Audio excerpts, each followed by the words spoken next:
जी, hello दोस्तों, मैं हूँ कमर चीमा और दोस्तों जिस तरह कि आप देख रहे हैं मेरे साथ मौजूद हैं साजिद तार साहब। तार साहब सबसे पहले तो आपके वक़्त का बहुत शुक्रिया sir. My pleasure, Chima sir. Thank you so much.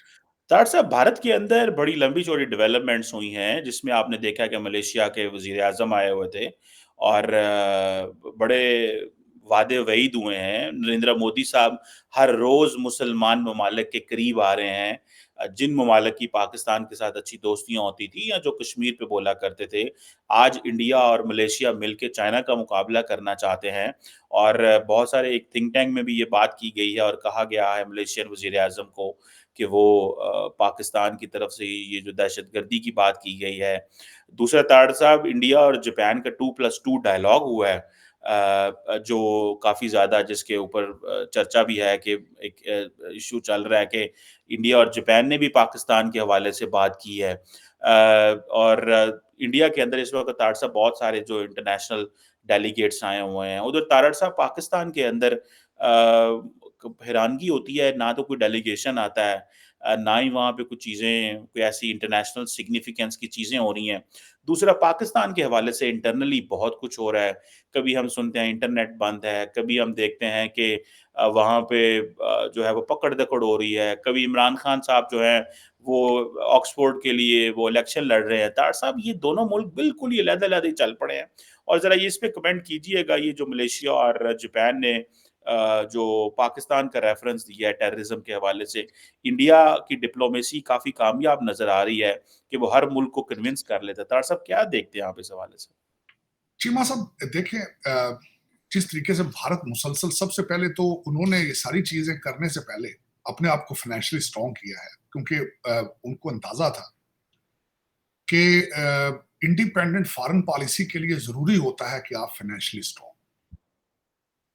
आप जिसको वो कहते थे, वो जिस तरह इंडिपेंडेंट अटानमी, स्ट्रेटेजिक अटानमी का लफ्ज जो है वो बार बार डॉक्टर जयशंकर साहब इस्तेमाल करते हैं, और ही हैज अचीव्ड इट। मैं किस तरह बताना चाहूंगा किस तरह अचीव किया उन्होंने। अपनी मर्जी से रशिया से तेल लेना, जबकि एक दुनिया की एक सुपर पावर उसके ऊपर सैंक्शंस लगा रही हो, लेकिन अपने अपने इंटरेस्ट के लिए रशिया से तेल लेना सबसे बड़ी मिसाल, सबसे बड़ी मिसाल। सारी दुनिया एक तरफ थी, दूसरी तरफ भारत ने अपने नेशनल इंटरेस्ट, अपने अवाम के इंटरेस्ट के लिए वहां से तेल लिया, एक बहुत बड़ी बात। उसके बाद आज अगर देखा जाए, आज करंट सिचुएशन, मोदी साहब यूक्रेन जा रहे हैं, यूक्रेन की जंग इस वक्त अपने पीक पे जा रही है। रशियन टेरिटरी उन्होंने कैप्चर कर ली है, वहां पे उनका जो एटॉमिक प्लांट है उसके वो उस पे जो पहले कभी यूक्रेन का था वो वापस लेना चाहते हैं। इन सर्कमस्टांसिस में उनका यूक्रेन जाना, उसके बाद आपने बताया कि जापान के फॉरेन मिनिस्टर और उनके डिफेंस मिनिस्टर्स इन इंडिया, उसके बाद मलेशिया के Anwar Ibrahim is in India, और उसके बाद जो अभी रिसेंट में देख रहा हूं कि वहां के जो डिफेंस मिनिस्टर है राजनाथ साहब, he is coming to America. तो वो अपनी फॉरेन पॉलिसी को किस तरीके से बैलेंस कर रहे हैं, जो किस तरीके से वो एक रीजनल सुपर पावर का लफ्ज मैं कहूंगा, बल्कि they have proven themselves as a regional super power. तो वो जिस तरीके से वो अपनी हर चीज बैलेंस कर रहे हैं, लेकिन उसकी सबसे बड़ी वजह ये है कि वो फाइनेंशियली इंडिपेंडेंट है, किसी के ऊपर डिपेंड नहीं कर रहे। दूसरा उनका उनका जो डायस्पोरा है, मैंने उनको डायस्पोरा कहना छोड़ दिया है, टेक्नोक्रेट्स कहता हूं।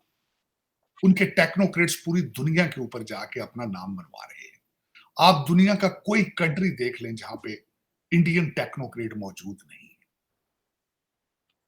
आर्टिफिशियल इंटेलिजेंस के ऊपर उनकी मास्टरी या फ्यूचर में आएगी, वो एक नया रंग दिखाएगी, वे भी आपको देखने वाली बात है। मैं बल्कि आगे चल के आपको बात करना चाहूंगा डीएनसी के बारे में, जिस तरह कल यहाँ पे डेमोक्रेटिक नेशनल कन्वेंशन हो रहा है शिकागो में। बल्कि जी, मैं जी, आज वहाँ सुबह पे भी। किसी से मजाक कर रहा था कि वो उस पे बाइडेन साहब ने वर्ड बाय वर्ड स्पीच दी है, बड़ी तालियां बजी है, लेकिन मैं कल किसी से मजाक कर रहा था कि मुझे लगता है कि उनका जो स्पीच राइटर है वो भी भारतीय है। अमेरिका का सिटिंग प्रेसिडेंट एक सुपर पावर का एक लफ्ज भी नहीं लिख सकता जब तक उसको एक इंडियन टेक्नोक्रेट गाइड ना करे। तो आप इस चीज से अंदाजा लगा लें कि उनका दुनिया में इन्फ्लुएंस क्या है। कल उन्होंने खैर जो बात की, जिस तरीके से मैंने भी उनकी स्टेटमेंट पढ़ी है कि उन्होंने पाकिस्तान को पे फिर उन्होंने कहा है कि वहां पे अलकायदा, दाइश, आइसिस, लश्कर तैयबा, जैश ए मोहम्मद, सारी एलिगेशन फिर लगाई हैं। और वाकई ही पिछले 6 महीनों में काफी अटैक कश्मीर वाले साइड से आए हैं। मैं अब सरप्राइज कि उसके ऊपर कुछ ज्यादा रिएक्शन नहीं था भारत की तरफ से। उसमें चीमा साहब जो अपना मुसलसल भारत एक चीज पे प्रेशर क्रिएट करने की कोशिश करता है जो चाइना के ऊपर, क्योंकि चाइना और रशिया अलायंस जो है वो एक दुनिया के लिए बहुत बड़ा चैलेंज बन चुका है। वो मसला अपने फ्लैक्स करते हैं और उसको जिस तरीके से डॉक्टर जयशंकर काउंटर कर रहे हैं, मोदी साहब काउंटर कर रहे हैं, रिमार्केबल। वो जो स्ट्रेटेजिक अटानमी का लफ्ज बार बार उसको इस्तेमाल करते हैं, दे हैव जस्टिफाइड इट मेरे ख्याल। अब उससे दूसरी जो सबसे बड़ी खबर, आप पाकिस्तान का कंपैरिजन करना चाह रहे थे चीमा साहब, आज पाकिस्तान के हवाले से एक बहुत बड़ी खबर। आप तो कह रहे हैं ना कि वो ऑक्सफोर्ड का इलेक्शन लड़ रहे हैं, लेकिन खान साहब का आज एक नया इंटरव्यू मंसर पे आया है जिसमें वो बरतानिया के वजीर आजम के मिन्नते तरले कर रहे हैं, हकीकी आजादी मांग रहे हैं उन लोगों से जो सब कॉन्टिनेंट को बड़ा अरसा कॉलोनी बना के रखा है उन्होंने। मुझे नहीं पता कि हकीकी आजादी के माने क्या है, खान साहब की नजर में हकीकी आजादी क्या है, मेरी समझ से बाहर। लेकिन जनरल फैज के बाद जो एक पाकिस्तान एक क्राइसिस से निकल के दूसरी क्राइसिस में जा रहा है इस वक्त, मेरे ख्याल में, मैं तो खैर इस चीज के हक में था जो जनरल फैज जो है उनके ऊपर जो चार्जेस हैं, ये जो कोर्ट मार्शल है, बल्कि मजीद कई लोगों के कोर्ट मार्शल की तैयारियां हो रही हैं, उसमें कई जुड़ी। कल बल्कि किसी की स्टेटमेंट थी कि हम सियासतदानों के बाद जजेस के ऊपर भी अपना शिकंजा सख्त करना मेरे ख्याल में होना चाहिए, क्योंकि पाकिस्तान के अंदर सजा जजा का कोई कॉन्सेप्ट नहीं है। जो मर्ज जो एक मनमानी चीजें करते हैं। कुछ लोग इस पे एतराज ये कर रहे हैं कि पहले ट्रेंड ये है कि एक वजीर आजम निकलता है तो वो पिछले वजीर आजम को जेल में देता है। अब नया प्रेसिडेंट कहीं सेट ना हो जाए कि एक आर्मी चीफ जो है पिछले आर्मी चीफ को जेल में दे दे और फिर अगला आए तो वो पिछले को दे दे। शायद ये भी एक क्या सराइयां ये भी हो रही है, may be Pakistan is moving towards that direction.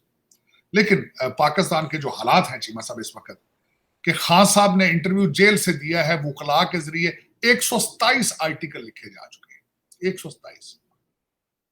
Remarkable. मैं नहीं समझता वो जेल है, जेल ही नहीं है। खान साहब ने उसके अंदर अपने इंटरव्यू जो रिसेंट भेजा है, उन्होंने रिक्वेस्ट की है फॉरेन मिनिस्टर से। खान साहब ने उसको कहा जी कि मुझे टेररिस्टों वाले सेल में रखा हुआ है जहां सजाए मौत के लोग जो है उनको रखा जाता है। पता नहीं किस खूबसूरती से खान साहब ये सारी चीजें कह जाते हैं। वहां एक्सरसाइज की मशीनें होती हैं, सजाए मौत की काल कोठरी के अंदर काफी मेकर होते हैं, वहां पे मुशक्ति मिलते हैं आपको जिनके जरिए आप सेल फोन पे बैठ के सारा दिन व्हाट्सएप के साथ आप लंदन में आपने कम्युनिकेशन करें। क्या डेथ सेल में ये सहूलतें मौजूद है? किस खूबसूरती के साथ लोगों को ये बेवकूफ बनाते हैं और बन रहे हैं। कल ये खबर मुझे ये भी पता चला है, सुना है कि खान साहब की मीडिया टॉक के ऊपर पाबंदी लगाई जा रही है। और आज ये भी सुना है कि एक दूसरा सेल पकड़ा गया है आज, खवातीन अडियाला जेल के अंदर जो मैडम को सर्व कर रही थी, उनको भी एक दूसरा सेल पकड़ा गया है। क्या आप अभी तक इतने इमेच्योर हैं कि जेल को जेल नहीं बना सकते? आपकी हर चीज लीक हो रही है, कमांड ही नहीं है किसी चीज पे। खान साहब मुसलसल अटैक करते हैं कि अडियाला जेल कोई कर्नल चला रहा है। वो कर्नल इतना कमजोर है कि उसको यही नहीं पता चल रहा कि खान साहब बाथरूम से बैठ के इंग्लैंड में बातें कर रहे हैं। उसको कर्नल, वो किस किस्म का कर्नल है? वो कर्नल असली है कि नकली है कर्नल? मुझे तो ये सवाल पैदा हो गया। हाँ, कर्नल लियाकत का पता था जो खान साहब के दौर के अंदर बैठ के कौमी असेंबली में सारे एमएनए की हाजिरी लगाता था। वो देखता था कि एमएनए आज क्या बोल रहे हैं क्या नहीं बोल रहे। वो कर्नल असली कर्नल था जो एमएनए को उठवा उठवा के हाजिरियां लगवाता था। लेकिन अडियाला जेल का जो कर्नल है, मुझे उस पर डाउट है वो कर्नल किस किस्म का है, जिसको पता ही नहीं है कि अंदर व्हाट्सएप मौजूद है, वाईफाई चल रहा है और मुसलसल खान साहब ने 127 आर्टिकल इंटरनेशनल जरीदों को लिखवा दिए। वो कर्नल में मुझे डाउट है। वो कर्नल ने कहां से यूनिफॉर्म खरीदा है मुझे नहीं पता। मैं यहाँ कहां की ट्रेनिंग उसने ली, उसके पास काकूल एकेडमी की ट्रेनिंग मौजूद है या नहीं मौजूद, मैं अब डाउट। चीमा साहब, दर हकीकत देखा जाए तो जिस स्टाइल से पाकिस्तान को चलाया जा रहा है, जिस तरीके से पाकिस्तान चल तो नहीं रहा, रींग रहा है, लेकिन इस तरह कंट्रीज चलते नहीं है जिस तरह जो चल रहे हैं इस वक्त। देखा जाए, आज एक ही किसी मोहतरम पीटीआई के जज ने मैडम को 9 मई के 12 केसेस में रिलीफ दे दी। उसने कहा खत्म करो, ये केस क्या है? 12 केसेस में एक बंदे ने कहा है शुफ फूक के साथ उसने सारी केसेस खत्म कर दी। एक बंदा है फूकों के जरिए वो ओपन हार्ट सर्जरी कर रहा है, एक आदमी है वो फूकों के साथ कैंसर का इलाज कर रहा है, जज अदालतों में बैठ के फूकों के साथ केस उड़ाई जा रही है। पता नहीं ये किस किस्म के जज हैं, इन्होंने किन लोगों ने इनको जज बनाया है, मुझे समझ बात। कभी सियासी फैसले, सिर्फ और सिर्फ अदालतें आपकी सियासी केसों के फैसले कर रही है, पॉलिटिकल केसेस के। वरना सुप्रीम कोर्ट के अंदर इस वक्त 56 से 58,000 केसेस हैं, कोई उस पर कोई सुनवाई नहीं, कोई फैसला नहीं हो रहा। और इसी तरह सियासी जज हैं आपके। जिन लोगों को सियासत करनी चाहिए वो सियासत नहीं कर रहे, जिनको अपने काम करने चाहिए वो सियासत कर रहे हैं। मेरी तो समझ से बाहर है क्या हो रहा है। चीमा साहब, इस वक्त आप अभी तक ग्रो नहीं कर पा रहे, अभी तक आपको ये नहीं पता कि जनरल फैज का क्या फ्यूचर है, बाजवा साहब का क्या फ्यूचर है, एक सुप्रीम कोर्ट के जजेस का क्या। सुना है कि उसके ऊपर भी हल्का, लेकिन दुनिया कहां जा रही है, आप कहां जा रहे हैं? आप कंप्लीटली अपोजिट डायरेक्शन पे जा रहे हैं। भारत जिस तरीके से मैं खैर भारत पे पिछले दिनों आपने देखा होगा फॉक्सकॉन वाले पहुंचे हुए थे भारत के अंदर, वो बिजली अपने प्लांट लगा रहे हैं, जिस तरीके से वो आगे ग्रो कर रहे हैं। और खासकर मोदी साहब का मैंने रिक्वेस्ट की थी, अगर मेरी कौन सा सुनता है, कि 58 मिनट का जो उनको लाल किले से स्पीच दी थी, पाकिस्तानी लोगों को चाहिए था उसको सुनते, अंदाजा लगाने की कोशिश करते कि भारत कहां जा रहा है। उसमें मोदी साहब ने डायरेक्ट इस चीज को कहा था कि हमें लॉ एंड ऑर्डर को इंप्रूव करना होगा ताकि फॉरेन इन्वेस्टमेंट आ सके, सिंपल वर्ड्स के अंदर। लेकिन आपको ये बात समझ नहीं आ रही है। अब आपके साथ आज की जो खबर चिमा साहब पहले भी डिस्कस कर रहे थे, अफगानिस्तान भी अब आगे से जा रहा है। उनकी मिनरल 12 ट्रक जो है चाबहार के जरिए चाइना जा चुके हैं। इंडिया चाइना तालिबान पार्टनर है तार साहब, इंडिया चाइना तालिबान पार्टनर है। लेकिन और चाइनीज खुद कहते हैं कि we feel safe doing business in Afghanistan, ये उनकी स्टेटमेंट है। आपके लिए बहुत बड़ा लम्हा फिक्रिया अगर कुछ सोचे तो, कि अब अफगानी भी चाइनीज अफगानिस्तान को प्रेफर कर रहे हैं। वो लोग जिनके पास कोई आईवी लीग स्कूलों की डिग्रियां नहीं है, खोते तो फिर दिन पे आ जाए, उन्हें उथे लॉ एंड ऑर्डर मेंटेन कर लिया। और आपके ब्यूरोक्रेट, आपके सीएसएस अफसरान, आपके जूनियर ब्रिटिश एजेंट जो है, जिनके पास गाड़ियां, जिनको गाड़ियां नई से नई गाड़ियां दी जाती हैं, जो आज भी, मुझे कल किसी ने चीमा साहब मीम एक भेजी, उन्होंने कहा जी कि पार्टीशन, पाकिस्तान पार्टीशन से पहले एक कुर्सी जाके ब्यूरोक्रेसी के सामने बैठने के लिए उनको कहते थे कुर्सी नशीन। ब्रिटिश दौर में एक कुर्सी नशीन का सर्टिफिकेट दिया जाता था कि ये अगर कोर्ट कचहरी में जाए तो इसको is entitled to sit on the chair. किसी ने कहा इस वजह से पाकिस्तान बना था, तो मैंने उसका जवाब दिया, मैंने कहा आज भी आम आदमी ब्यूरोक्रेट के सामने कुर्सी पर नहीं बैठ सकता, आज भी, क्योंकि वो ब्रिटिश एजेंट है। उसको ट्रेनिंग जो दी जाती है, सिविल सर्विस एक्ट जो है, जो ब्रिटिश बना गए, उसके तहत आपको ट्रेनिंग दी जाती। मैंने शायद आपको एक अर्ज की थी कि मेरा एक दोस्त, जो कि अब मेरा ख्याल अब नहीं है, उसने एक टूटी फूटी जुडिशरी उसने की थी सिविल जज बनने के लिए, तो वो चुप रहना शुरू हो गया। तो मैंने कहा, मैं तू चुप क्यों रहना है? वो कहता मेरी ट्रेनिंग का हिस्सा है, सिविलियन के नाल मिक्स अप नहीं होना। आपने बताया था आपने ये। तो चीमा साहब, आपके जो सिविल सर्वेंट है, वो मैं तो उनको, आप तो कहते हैं उनको सिविल सर्वेंट आई है, हमारे सिविल सर्वेंट ब्यूरोक्रेसी, मैं उनको कहता हूं जूनियर ब्रिटिश एजेंट है, जो लोअर मिडिल क्लास से आते हैं और फिर बदले लेते हैं सब सिविलियन से, पाकिस्तानी सिविलियन से बदले। आज भी पाकिस्तानी जो पैदाइशी हैं वो कुर्सी नशीन नहीं हो सकते। जब वो पेश होते हैं किसी जज के सामने, किसी असिस्टेंट कमिश्नर या डिप्टी कमिश्नर के सामने पेश होते हैं, दे कैन नॉट बिकम कुर्सी नशीन। You are not free, you are not independent yet, you are not free yet. और खान साहब को भी हकीकी आजादी के स्पेलिंग नहीं आते। अगर आते होते तो आज ब्रिटिश प्राइम मिनिस्टर की मिन्नतें तरले ना करते कि हमें हकीकी आजादी आप दिलाए, हमसे मैंडेट छीन लिया गया है। तो 2018 का इलेक्शन आपने जीता था, आपने भी तो किसी का मैंडेट छीना था, आपने भी किसी का मैंडेट छीना था। आप भी अगर जनरल फैज हमीद ना होते तो आप भी कुर्सी नशीन ना होते, आप भी किसी के कंधों पे चढ़ के आए थे। और आपने हुकूमत भी की है, खुद एडमिट किया है कि मुझे हुकूमत आईएसआई वाले करवाते रहे। तो ये कहते हैं ना, आज जो बोगे कल काटोगे। ये मेरा जूनियर मैकियावेली, जो मैं खैर सीनियर मैकियावेली कहूंगा उनको, सीनियर मैकियावेली डोंट रियलाइज कि आपने भी ये ज्यादतियां की थी। आप भी राणा सनाउल्लाह का चेक करते थे कि इसके पास सराहने एक है जेल में या 2 सराहने हैं आप इसके पास। आप भी वीडियो पसंद करते थे लोगों को। मोहसिन बेग की वीडियो आपने मंगवाई थी देखने के लिए कि इसको किस तरह थप्पड़ों से मारा गया कि नहीं मारा गया। आप भी बहुत अजीम आदमी हैं, आप बहुत अजीम आदमी। तो कहते हैं जो बोओगे वो काटोगे, आज काट रहे हैं आप। लेकिन दुख मुझे इन पे नहीं है, मुझे दुख उन पे है जो अडयाला जेल को जेल नहीं बना सके, नहीं बना सके। वो बार-बार वहां से सेल पकड़े जा रहे हैं।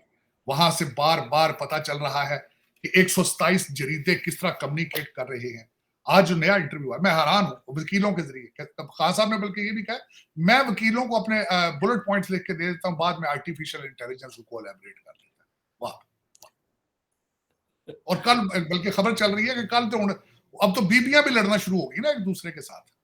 आपने देखा होगा जेल के अंदर खान साहब की फैमिली बीबियां एक दूसरे वाल पटदियां पियां आलमोस्ट। वो बीबियां जड़ियां भैणा ने जो आप पार्टी चला रही हैं, माई हलीमा जो है, वो उन्होंने कहा है कि ए तू ना ए कादर यूनिवर्सिटी बनाती ते साडा भरा जिहड़ा सी अज ये बोटॉक्स लवा लिया होना सी, फेशियल करा रहा होना सी, जेल च बैठा तेरे अल कादर यूनिवर्सिटी दी वजह तो। ते ओने कहा तू कौन है ते मैं कौन है। कुछ टिपिकल लड़ाई होंदी देसी बीबियां दी तंदूरा ते। रोटियां लवाण जांदियां सन, लड़ पैंदियां सन जनानियां, एक दूसरे वाल पटदियां सन। अब वो तंदूर ते नहीं, तो कचहरी का भी एक तंदूर ही है ना जी उत्थे बनया पिया। जेला भी तंदूर ही ने। ਉਹਨੇ ਕਿਹਾ ਮੇਰੀ ਰੋਟੀਆਂ ਲਵਾਉਣ ਦੀ ਪਹਿਲੇ ਵਾਰੀ ਸੀ, ਤੂੰ ਛੇਤੀ ਕਿਉਂ ਲਵਾ ਲਈ, ਤੁਹਾਡਾ ਤੇਰਾ ਪਿਓ ਵੱਡਾ ਹੈ। ਉਹਨੇ ਕਿਹਾ ਨਹੀਂ ਜੀ ਮੇਰਾ ਪਿਓ ਵੱਡਾ ਨਹੀਂ, ਮੇਰਾ ਭਰਾ ਵੱਡਾ ਸੀ, ਐਡਾ ਸੋਹਣਾ ਸੀ, ਹਾਏ ਅੱਲਾ, ਇਹ ਜਿਸ ਬਾਲਿੰਗ ਕਰਾਉਂਦਾ ਹੋਇਆ ਸੀ, ਕੁੜੀਆਂ ਜਿਹੜੀਆਂ ਸਨ ਸੀਟੀਆਂ ਮਾਰਦੀਆਂ ਸਨ, ਨੱਚਦਾ ਸੀ, ਉਹਦੇ ਵਾਲ ਹਵਾ ਚ ਉੱਡਦੇ ਸਨ। ਉਹਨੇ ਕਿਹਾ ਅੱਛਾ ਤੇ ਫਿਰ ਕੀ। ਉਹਨੇ ਕਿਹਾ ਮੈਂ ਵੀ ਤੇ ਜਿੰਨ ਲੈ ਕੇ ਆਈ ਹਾਂ ਨਾਲ ਜੇਲ੍ਹ ਚ ਆਪਣੇ। ਮੈਂ ਜੇਲ੍ਹ ਚ 2 ਜਿੰਨ ਲਿਆਂਦੇ ਨੇ ਜਿਨ੍ਹਾਂ ਨੇ ਇਹਨੂੰ ਵਜ਼ੀਰ ਆਜ਼ਮ ਬਣਾਇਆ। ਇੱਕ ਜਿੰਨ ਦਾ ਨਾਂ ਤੇ ਫੈਜ਼ ਹਮੀਦ ਹੈ ਜਿਹੜਾ ਪੜਿਆ ਗਿਆ। हमारी जो कहानी है ना, मतलब अगले दिन आज मुझे पता नहीं किसी ने कोई ये स्टोरी भेजी, उसने कहा ये बेसिकली एक फिल्म का प्लॉट है सारा। अगर इसको सही तरीके से अगर किया जाए ना तो ये एक फिल्म है जो इसके वो क्या है। तार साहब, लेकिन थोड़ा अमेरिका में आपको लेके जाना चाहता हूँ जहाँ पे आप मौजूद हैं। तार साहब, वहाँ पे डेमोक्रेटिक नेशनल कन्वेंशन हुआ है और हिलरी क्लिंटन भी बोली है, बाइडेन रोता रहा है सुना है वहाँ पे कि कैमला हैरिस को गले लगा लगा के कि मैं जनाब तुम्हारे हाथ में अब इक़्तिदार दे रहा हूँ, सारा कुछ दे रहा हूँ। आपको क्या लगता है, कई जगहों पे ये कहा जा रहा है कि कैमला हैरिस ने कैंपेन को उठा दिया है, बहुत सारे पॉइंट्स पे वो आगे है। तार साहब, इसमें ज़रा कमेंट कीजिएगा। 2016 में भी कहा जाता था कि हिलरी क्लिंटन आगे है, लेकिन बाद में डोनाल्ड ट्रम्प साहब जीत गए थे। अभी भी ये मीडिया ने प्रेडिक्ट करना शुरू कर दिया। इसको कैसे देखते हैं, ये जो कल हुआ है और ओवरऑल जो इस वक़्त सिचुएशन? चीमा साहब, मैं 2016 के इलेक्शन में I was very active at that time. मैं जब बिल्कुल आपने सही फरमाया है, बल्कि मैं बताना चाहूंगा कुछ चीजें जो मेरी कल से मैंने नोट की और आज सुबह मैं 2 चैनल्स पे, मैं एक भारतीय चैनल के ऊपर मैं बोल चुका हूँ खासकर इलेक्शन के हवाले से। चीमा साहब, दर हकीकत 2016 में भी एग्जैक्टली इसी तरह था। जब हम बाहर जाके ऑन ग्राउंड रियलिटी देखते थे, 2-2 दिन लोग पहले आके डोनाल्ड ट्रंप की रैलीज के लिए खड़े हो जाते थे। घर आके CNN खोल देते तो वो कहते थे डोनाल्ड ट्रंप हार चुका है इलेक्शन। आज भी बिल्कुल एग्जैक्टली वही हो रहा है। और अर्ज ये करना चाहूंगा, इस वक्त जो जमहूरियत के, जो डेमोक्रेसी इन डिक्लाइन है, उसका सबसे बड़ा चैलेंज मीडिया एंटरप्राइज है। ये जो CNN है इस वक्त, CNN आप ये देख लें कि CNN हमेशा ख्वाहिश रखता है कि उस व्हाइट हाउस को वो ऑपरेट करे, और वो करते हैं। इस वक्त वो कर भी रहे हैं। बल्कि चीमा साहब देखें, आज भी जब देख रहे हैं कि दुनिया जल रही है, 2 नए ब्रिक्स कंट्रीज ने ईरान से तेल लेना शुरू कर दिया, उसको CNN ने कवर नहीं किया। अलास्का पे फाइटर जहाज रशिया और चाइना के आ जाते हैं, पहली दफा चाइना के फाइटर जहाज अलास्का पहुंचे, CNN ने कवर नहीं किया, किसी को कोई पता नहीं। चीमा साहब, रशिया ने आके क्यूबा के अंदर नेवल एक्सरसाइज की, इंक्लूडिंग एटॉमिक सबमरीन, CNN ने उसको कवर नहीं किया, तो not a big deal. Cheema साहब, डोनाल्ड ट्रंप ने स्पीच दी। डोनाल्ड ट्रंप साहब ने अगले दिन इलॉन मस्क के साथ जो ट्विटर के ऊपर प्रोग्राम किया, दूसरे दिन पहली सुर्खी थी CNN की कि डोनाल्ड ट्रंप ने 20 दफा झूठ बोला है। पहली सुर्खी थी उस पे। उन्होंने ये जिक्र नहीं किया कि 68 million people watch this programme, नहीं कवर किया। कल रात को मैंने बड़ा गौर से सुना कि ultimately this is my subject matter. कल बाइडन ने अपनी स्पीच में ये कहा है कि ओपन झूठ बोला है कि डोनाल्ड ट्रंप के दौर के अंदर मर्डर रेट 30% ऊपर चले गए थे। झूठ था सारा, किसी ने कोई फैक्ट चेक नहीं। चीमा साहब, कल बाइडन ने बड़ी खूबसूरती से कहा है, उसने कहा जो 20 मिलियन लोग आए हैं बॉर्डर क्रॉस करके, जो इलीगल लोग आए हैं, डोनाल्ड ट्रंप की वजह से आए, क्योंकि ये जो मेरा बाई पार्टिसन मेरा एक्ट जो एक मैं बिल पेश किया था उसको पास नहीं होने देता। बड़ी खूबसूरती, सीएनएन ने उसको कवर नहीं किया। ये एक सफेद झूठ है। 20 मिलियन इलीगल लोग बॉर्डर क्रॉस कर गए, उसमें डोनाल्ड ट्रंप का क्या लेना देना? वो तो दीवार बना रहा था वहां पर, लेकिन सीएनएन ने इसको कवर नहीं किया। ठीक चीमा साहब, आज आप जब जो भी सीएनएन ने कैमला हैरिस को इलेक्शन जितवा दिया है ओरिजिनली, अगर देखा जाए उनके कागजों में she is in the white house. एक सबसे बड़ा क्वेश्चन कोई आज अमेरिकन ना पूछ रहा है ना को बता रहा है, अगर बाबा जी इलेक्शन लड़ने की सलाहियत नहीं रखते, बीमार, कमजोर और लाचार हैं, तो वो आज अमेरिका कौन चला रहा है फिर? अगर एक बंदा इलेक्शन लड़ने की सलाहियत नहीं रखता तो आज कंट्री किस तरह चला रहा है? मेरा ये क्वेश्चन, ये एक सोच है। शिकागो के अंदर दीवार, बॉर्डर पे इन्होंने दीवार नहीं बनाई, लेकिन डीएनसी, डेमोक्रेटिक नेशनल कन्वेंशन, वहां पे सेफली मुनक्कद करने के लिए उसके आसपास दीवार बनाई गई। चीमा साहब, इस वीकेंड पे, इस रीसेंट वीकेंड 70 शूटिंग हुई है उस शहर में जहां का मेयर डेमोक्रेट है, और सख्त गन लॉज वहां पे इन्फोर्स किए जाते हैं। 70 शूटिंग है उस एक वीकेंड पे, कोई किसी ने नहीं बताया। मेयर बल्कि आके कल उसने तकरीर कर, किसी ने जिक्र तक नहीं किया, कोई जिक्र नहीं। चीमा साहब, दर हकीकत इस वक्त जो अब दुनिया के अंदर जहां जहां डेमोक्रेसी डिक्लाइन है, आप नोट करेंगे वहां पे कि वहां पे मीडिया आउट ऑफ कंट्रोल है। जो मीडिया एंटरप्राइज है, जर्नलिज्म नहीं, जर्नलिज्म एक अलग, जर्नलिज्म पूरी दुनिया से खत्म हो चुका है चीमा साहब। आज जर्नलिज्म, ना जर्नलिस्ट को मौजूद है ना जर्नलिज्म मौजूद। मीडिया एंटरप्राइज अपना अपना वो जो राग छेड़ रहे हैं, बल्कि यहां तक है, मैं अब जरा गौर से सुनिएगा मेरी अगली खबर, जहां से फंडामेंटल राइट्स शुरू हुए थे, जहां से मैंने पहले भी आपको कहा था कि ये सारा कुछ शुरू हुआ था बर्तानिया से। Civil rights, freedom of speech, Magna Carta, सारा कुछ। आज वहां की पुलिस ने जाके पाकिस्तान, लाहौर से उस बंदे को अरेस्ट कर लिया है जिसने खबर ये निकाली थी सबसे पहले, वो 3 बच्चियों को मारने वाला मुसलमान था।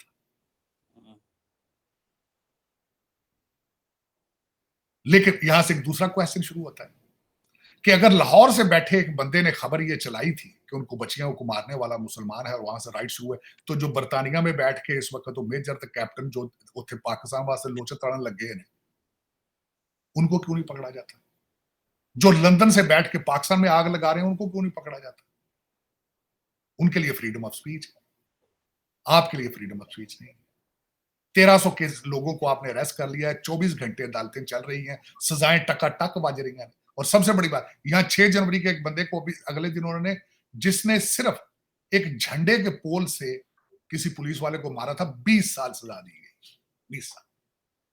आप 9 मई आपके जो कोर कमांडर के घर में घुस के उसकी वेस्ट साइज अनाउंस की गई थी, भांजे ने की थी, किसी को सजा आज तक हुई? आप अभी तक ये सोच में पड़े कि मिलिट्री ट्रायल हो के बंदियाल ट्रायल हो, क्या पीटीआई की अदालत में ट्रायल हो, ये ट्रायल हो? इस तरह भी कभी कंट्री चले? जिन लोगों के लिए आप, जिन लोगों से खास आप हकीकी आजादी के लिए आज ब्रिटिश प्राइम मिनिस्टर की मिन्नतें कर रहे हैं, वहां पे मीडिया कंट्रोल है। और आज मैं आपको आज बता देता हूं चीमा साहब, आज आप घेरा तंग कर लें पीटीआई के आसपास, सिर्फ मीडिया कंट्रोल कर लें, सोशल मीडिया, पीटीआई खत्म हो जाएगी, शाम को खत्म हो जाएगी। पीटीआई की एग्जिस्टेंस ही सिर्फ सोशल मीडिया पे फ्रॉड की बेस ही सिर्फ ये, पता है सबको। लेकिन आप उनके ऊपर घेरा तंग नहीं कर पा रहे, आप कमजोर हैं, लाचार हैं। आपकी हर चीज के अंदर चट्ठा बैठा है, जिस तरह का डिप्टी कमिश्नर चट्ठा था। मैंने तो आपको बताया था, आपका तो कंट्री का नाम चट्ठस्तान होना चाहिए, पाकिस्तान तो नाम है ही नहीं। आपके सारे जज सारे चट्ठे हैं। आपके जेल, वो साबिक आईजी जेल खाना जात, वो भी चट्ठा है, सारे चट्ठे। चीफ जस्टिस भी चट्ठा ही नहीं, सारे चट्ठे। मैं तो हैरानी हो गया। सर हमारे चीफ जस्टिस ही सुना भाग गया, उनको खतरा में फाड़ लिया, चीफ जस्टिस ही साहब भाग गया मुल्क से। देखो मर्जी नाल क्या होना, वो भी तो ईसीएल च ना होता तो किस तरह जाता वो? हाँ। चला गया, बता के जाते हैं यार हम जा रहे हैं, थोड़ी देर सीट गर्म रखना, वापस आ जाऊंगा, अगला आएगा चीफ मिनिस्टर, अगला आएगी हुकूमत आएगा तो अपना यार दोस्त है, और लैंड से ना यार अगे सारे अपना यार दोस्त ने, सारे की फर्क पैदा, आ जाऊंगा यार 2 साल में वेकेशन पे जा रहे हैं। तो हम बात करते हैं, कंपैरिजन करते हैं इसका इंडिया के साथ। इंडिया में इस तरह होता है, कितने प्राइम मिनिस्टर, कितने उनके आर्मी चीफ जो है वो बाहर सेटल्ड है, कितने चीफ जज उनके बाहर सेटल है, कोई नहीं सेटल, सारे वहीं बैठे। हमारा रवाज है, आपके सिटिंग जितने बैठे हैं चट्टे जज सारे, सबके बच्चे बाहर हैं, सबके फॉरेन सिटीजन, वो तो टेम्परेरी तौर पे बैठे हैं, जिस दिन रिटायर होंगे उस दिन आप शाम को ब्रीफकेस लेंगे अपने बाहर। वो तो कई आपके सियासतदान या चट्टे आपके ब्यूरोक्रेट जज जो है, ये तो पाकिस्तानी बैंकों में अकाउंट नहीं रखना पसंद करते, तो फॉरेन अकाउंट है सारे, बाहर के बैंकों में अकाउंट है। लेकिन चीमा साहब तरह हकीकत इस तरह होता नहीं ना जिस तरह चल रहे हैं आप। जब एक जेल को जेल ना बना सके कंट्री, उसने तरक्की क्या करनी, उसने क्या तरक्की करनी? इससे तो अच्छा था खान साहब को बनी गाला भेज दें। ये बनी गाला ही है, अडयाला जेल और बनी गाला में क्या फर्क है? देसी मुर्गे पक रहे हैं, रानें पकती हैं, एक्सरसाइज हो रही है, प्रेस ब्रीफिंग डेली बेस पे हो रही है, अंदर से आर्टिकल लिखे जा रहे हैं 127, जिसको मर्जी मिलने को दिल आए वहां पे सारा एक फैमिली रियूनियन रोज डेली बेस पे होती है, फैमिली सारा दिन वो कम्युनिकेट करते हैं, बयान चल रहे हैं। मरवत साहब कहते हैं मैं गया था, खान साहब ने मेरे मुंह से चुम्मी ली है, मैं जफा मारे है, देख ले कल उन्होंने कहा स्टेटमेंट दी। ओ बहने आके कहा नहीं ऐसी तो कोई बात नहीं है, करीब हो गए बात नहीं की। उन्होंने कहा चुम्मी नहीं ली, जफा शायद मारे, चुम्मी नहीं ली, बात कल सारा दिन ही मीडिया आपने ये कहा। इस तरह चीफ साहब, चलो 250 मिलियन का मुल्क है तारड़ साहब, और मीडिया पे बातें क्या हो रही हैं। और उधर देखें भारत में नेपाली वजीर खारजा बैठी हुई है, ऑस्ट्रेलियन जापानीज बैठे हुए हैं, अफ्रीकन बैठे हुए हैं, मलेशियन बैठे हुए हैं, उनकी हुकूमत को टाइम नहीं मिल रहा, असी वेले मारने कोई गल्ला हो रही है न कम न कार। ताड़ साहब हमारा तो बड़े बुरे हालात हैं, कसम से कोई आता ही नहीं, ताड़ साहब पाकिस्तान आते ही नहीं है, या कि लोग राय भूल गए। मुझे एक दफा वजीर साहब, एक एम्बेसडर साहब ने बताया, उसने कहा कि हमारे इतने बुरे हालात थे कि एक दफा जबूती का वजीर आजम पाकिस्तान आ गया, ये पुरानी बात है 70s की, कहते हैं सानू सिर ते चुक लिया। तो आजकल भी तारड़ साहब यही हालात है, हमारे मुल्क में कोई बंदा वजीर आजम, सदर, कोई वजीर खारजा आने को तैयार ही नहीं है, और डॉक्टर जयशंकर एक एक दिन कुवैत होके आ जाता है, और हम जो है वो कहीं 15-15 20-20 दिन तो बेचारे जाते ही नहीं है कहीं, ना को आता है हमारे पास, ये आपस में जी मिलते रहते हैं एक दूसरे को। चीमा साहब आपका रवाज है पाकिस्तान के अंदर, कोई किसी का कोई नायब वजीर आजम आ जाए तो इस्लामाबाद 3 दिन की छुट्टी कर देते हैं, स्कूल भी बंद थे, फैक्ट्री में 3 दिन गवर्नमेंट बंद हो जाती है 3 दिन। चलो चीमा साहब तो ये फिर इस तरह ही है, जब कौम को पता ही ना हो कि हम है क्या। मैं जिस तरह पहले आपको कई दफा कह चुका हूँ, 1947 में आपने धोखा दिया, लोग आए पाकिस्तान बनाया, आपने पाकिस्तान बनाया ही नहीं। पाकिस्तान का आपको क्या पता। बल्कि अगली खबर में आप और मैं बात कर रहे थे चीमा साहब कि Punjabi language is in decline, हम ये बात कर चीमा साहब डिक्लाइन में क्यों? क्योंकि पंजाबी हम कौन है? मेरी शक्ल देखें चीमा साहब, मैं पंजाबी थोड़ी हूँ, मैं तो मिक्स ऑफ डिफरेंट रेसेस हूँ। मेरा उस पंजाबी जुबान के साथ क्या है? मैं तो अंग्रेजी बोलना पसंद करना। चीमा साहब मैं मजे की बात बता दूं, मैं पीआईए जहाज पे बैठता था, मैं अगर किसी एयर होस्टेस से पंजाबी में बात कर रहा था, वो मेरी बेइज्जती करती थी आगे, वो समझती थी ये इनपढ़ आदमी। इतना आप लोगों को कॉम्प्लेक्सेस हैं, आपको पंजाबियों को, कि पंजाबी में बात करें तो लोग समझते हैं ये तालीम याफ्ता नहीं है, इससे बदतमीजी करो, इससे इतनी नफरत है आपको अपनी जुबान से। आप इंग्लिश में बात करना पसंद। उर्दू जबान मैंने पढ़ा है, सिर्फ 9% पाकिस्तानियों की लोकल जबान है उर्दू, सिर्फ 9%। आप 37% आपकी पॉपुलेशन की जबान पंजाबी है, और साथ सराइकी भी क्योंकि पंजाबी से मिलती जुलती, उसको करें तो 44% आपकी पॉपुलेशन। लेकिन जैसे डिक्लाइन, पश्तो और दूसरी जबानें सारी इनक्लाइन ऊपर जा रही हैं। लेकिन उसकी वजह ये है, प्राइड फील करते हैं, ऐसी भी फील करते हैं वो, उनका अपना हमारा डीएनए क्या है चीमा साहब। आप जब जेलम की पहाड़ियों से उतरते थे, रावलपिंडी की पहाड़ियों से उतरते, पहला बैटल ग्राउंड होता था पंजाब जेलम के बाद, उसमें इन्वेडर यहाँ आते थे, मार मार के उन्होंने नक्शे हमारे तब्दील कर दिए, शक्लें हमारी तब्दील। हम कौन पंजाबी नहीं है, हम कौन पंजाबी? असि डीएनए कराए अद्धे दे विचों असी को अफगानी पठान पता की निकला है, तभी तो हमारे हालात खराब। We are not loyal to the land and we are not loyal to our culture to begin with, because we are combination of different races. That is one of the reason, that is one of the reason. और फिर ऊपर से हमें बार बार ये हमें कहा जाता है जिहाद करें, जिहाद करें। यार कैसे जिहाद की बातें करते हो? कौन से जिहाद? ना माजी में हमारे भाईजाद ने किया, ना हम करेंगे, ना आज तक किसी को। इस्लाम का पता ही नहीं हमें, इस्लाम क्या चीज है, फॉरेन रिलीजन, हम उसको समझने की कोशिश नहीं करते। आपकी मस्जिदों में देख लें, पंखे सुबह शाम चोरी, जुतियां चोरी हो रही हैं, पंखे चोरी हो रहे हैं, कलाशन को छट्टे बाज रहे होते मस्जिदा के अंदर, खुदा का घर है ये। जी मतलब दर हकीकत ये हमें आइडेंटिटी क्राइसिस है originally, that's what we are not able to understand who we are, what is our destiny. हम खुद फरेबी एक दूसरे को धोखा देने, अपने आप को धोखा देने के चक्कर में फिर रहे हैं। खुश शाबाजों का नहीं जी, नहीं सिर्फ फट्टे चुक रहे हैं। बट लेकिन जीवा साहब अफसोस वाली बात है, जो जिस डायरेक्शन में जा रहा है भारत के साथ, तो खैर कंपैरिजन करना पाकिस्तान की बेइज्जती है मेरे ख्याल में। पाकिस्तान को भारत के साथ कंपैरिजन नहीं करना चाहिए। नीचे से चौथे नंबर पर है आप। अगले दिन मैं एक किसी का ब्लॉग सुन रहा था, नीचे से चौथे नंबर पर आपका नंबर आता है आपके पासपोर्ट का, और आपसे नीचे कौन है? अफगानिस्तान और सीरिया था आपके नीचे। अब तो खैर अफगानिस्तान भी इंप्रूव कर रहा है, जो चाबार के जरिए अपने 12 ट्रक उन्होंने चाइना भेज दी है। ये भी बहुत, मैं समझ लो आपसे तो आगे जा रहे हैं। आपकी आपकी बहादुरी क्या है? आपकी बहादुरी ये है कि आपने चाइना को ट्रैप किया सी पैक में, $26 बिलियन के आपने पापा जान बना ली है बड़ी खूबसूरती के साथ। आपकी बहादुरी, आप फ्रॉड लगाने के आप मास्टर हैं, इसमें कोई शक नहीं। कभी आप आईएमएफ को फंसा लेते हैं, कभी आप चाइना को फंसा लेते हैं, लेकिन ये कि वो पैसा वहां पे मौजूद नहीं है। मिफ्ता इस्माइल साहब ओपनली चैलेंज कर चुके हैं कि आपका $150 बिलियन बाहर पड़ा है, फ्रॉड का, जो ले गए आप बाहर। और उसके लिए बार बार कौम ने मैंडेट दिया था मुर्शिद पाक को। वो उनका बच्चा था एक छोटा सा, वो बहुत चीखता था, हम इधर से पैसा लाएगी तो उसके मुंह पे मारेगी। वो कहाँ गया? वो मारेगी तो उठे, एक पैसा नहीं लेकर आए, ना लेके क्या, बल्कि और लूट के ले गए, कर्जे बहुत ज्यादा चढ़ गए थे खान साहब के दौर में। खान साहब सारा दिन आप हेलीकॉप्टर को घूमते रहते थे, सैर करते रहते थे, बाहर के पैसे लेके कभी उधर से जेवर ले लिया, उधर दे दिया, घड़ियां बेचते रहे। मेरा ख्याल है खान साहब दुआएं खैर ही हो सकती थी। दुआएं खैर ही हो सकती है तार साहब, देखते हैं क्या होता है। अमेरिका में भी डेवलपमेंट्स हो रही हैं, हमारे खित्ते में भी बड़ी हो रही हैं। चाइनीज़ भी अब अफ़गानिस्तान को सीरियस ले रहे हैं, चाबहार एक्टिव हो रही है, गवादर की बिजली ईरान से आ रही है, हमने पता नहीं क्या किया है। सियासतदान हमारे हुकूमत के खिलाफ 24 घंटे एहतजाज कर रहे हैं, मिलिट्री एस्टेब्लिशमेंट अपने अंदर एहतसाब कर रही है, पता नहीं कुछ समझ नहीं आ रही, इसीलिए तमाम दुनिया जो है उसके रुख सारे खित्ते के बाकी ममालिक की तरफ है, पाकिस्तान की तरफ तो कोई नहीं है। देखते हैं क्या होता है।